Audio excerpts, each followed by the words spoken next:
Tudo nessa vida deve ser feito com intencionalidade. E é por isso que estamos aqui no YouTube, onde eu e você vamos poder conversar com um pouco mais de profundidade sobre os assuntos mais importantes do mercado financeiro e do empreendedorismo real, em geral. Bem-vindo ao primeiro Fala Grossi. Vem comigo! Ou seja, eu preciso ignorar meu crédito. Um jogo diferente. Você provavelmente já ouviu alguém dizer que agora existe uma lei que impede que a dívida do cartão de crédito passe do dobro da fatura. Que se você devia R$1.000, o máximo que você vai pagar são R$2.000. É quando isso começa a circular nas redes, a reação é quase sempre a mesma.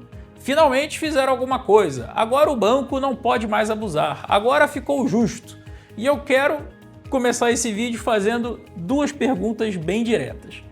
Primeiro, por que ninguém falou disso quando essa lei foi criada? E segundo, mais importante ainda, será que o problema do cartão de crédito é só falta do limite legal? Porque se fosse só isso, o Brasil já tinha resolvido o endividamento das famílias há muito tempo. Vamos alinhar os fatos antes de entrar na crítica. Desde janeiro de 2024, existe sim uma regra dizendo que juros, multas e encargos do crédito rotativo não podem passar de 100% da dívida original. Em português bem claro, se você entrou no rotativo devendo R$1.000, a dívida total não pode passar de R$2.000. E isso é importante, não estou desmerecendo, mas a gente precisa ter a maturidade para entender o que significa isso de verdade e principalmente o que isso não significa. Isso não significa juros baixos, não significa que o cartão ficou barato, não significa que o banco virou uma ONG e não significa que o sistema atual mudou. Significa só uma coisa, agora existe teto para um caos financeiro.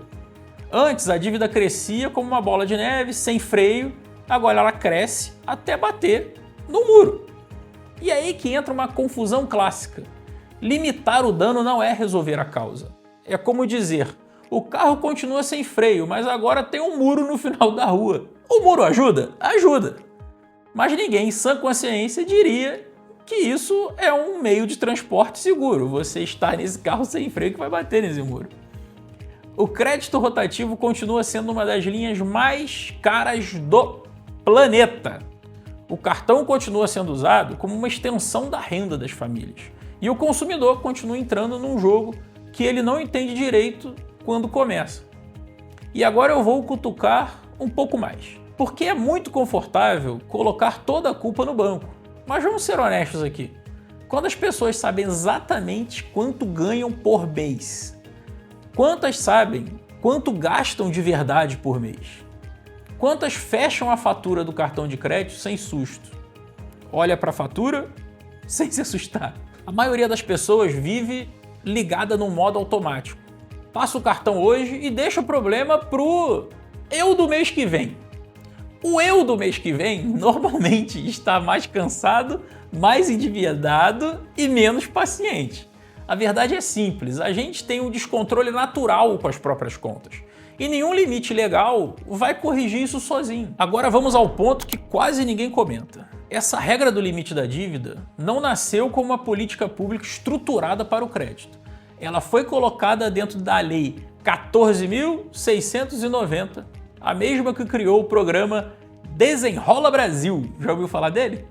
Não foi uma lei específica para atacar os juros abusivos do cartão. Não foi fruto de um debate profundo sobre o modelo de crédito brasileiro.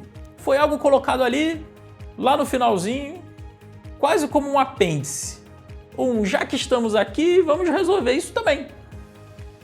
Isso importa, porque quando você trata um problema estrutural como um puxadinho legislativo, o resultado tende a ser superficial, como tem sido. E aí a gente precisa falar do elefante na sala, que é o Desenrola Brasil. A promessa era ótima, reduzir inadimplência, limpar nome, reorganizar crédito. E na prática, o que aconteceu? A inadimplência não caiu de forma relevante, o endividamento das famílias continua alto, o cartão segue sendo a primeira saída quando o salário não fecha. Ou seja, o problema estrutural continuou exatamente onde sempre esteve. O programa não falhou por má intenção. Falhou porque tentou tratar sintoma como se fosse causa. E aí vem a pergunta inevitável. Se essa regra existe desde 2024, por que só estão falando disso agora? Porque regra jurídica só vira pauta quando as pessoas começam a sentir o problema no bolso. Quando a fatura chega maior, quando o mínimo não resolve, quando o rotativo vira rotina. Aí a pessoa pesquisa e descobre que existe um limite. Descobre que isso já estava valendo. Descobre que podia ter sabido antes. E descobre também que ninguém fez questão de explicar isso direito para ela. Não é conspiração. É um incentivo econômico mesmo para os bancões. Agora deixa eu ser muito claro aqui. Isso não transforma o cartão de crédito no grande vilão absoluto, mas também não transforma o consumidor em vítima inocente. O sistema se aproveita do descontrole natural das pessoas e as pessoas muitas vezes preferem não olhar para os próprios números. É um casamento tóxico com parcelas mensais. Enquanto o cartão continuar sendo usado para pagar comida, remédio e outros custos fixos básicos, enquanto o crédito continuar substituindo a renda dos brasileiros, nenhuma lei vai resolver isso de verdade. Uma política pública séria teria ido além. Teria deixado a fatura quase desconfortável de se ler, escancarando o custo real do rotativo. Teria ligado o crédito à educação financeira, na prática, não a cartilhas genéricas, igual a gente vê aí muito banco fazendo.